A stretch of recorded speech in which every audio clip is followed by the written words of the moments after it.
Hello everyone, we are the student of class 6 from PBM English Medium School. Today we will tell everyone that how does a volcano erupt. A volcano is a mountain, a landform where the molten rock erupt through the surface of the planet, and the volcanoes are very dangerous and they can grow quickly. To erupt a volcano, we just need a few ingredients like vinegar and baking soda. Firstly, we have to put a few vinegar in it.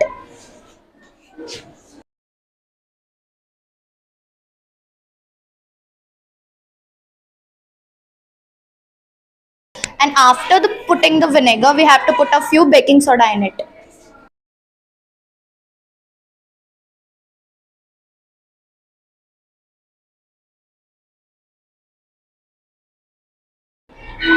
And as the now the volcano erupt. Thank you, have a nice day.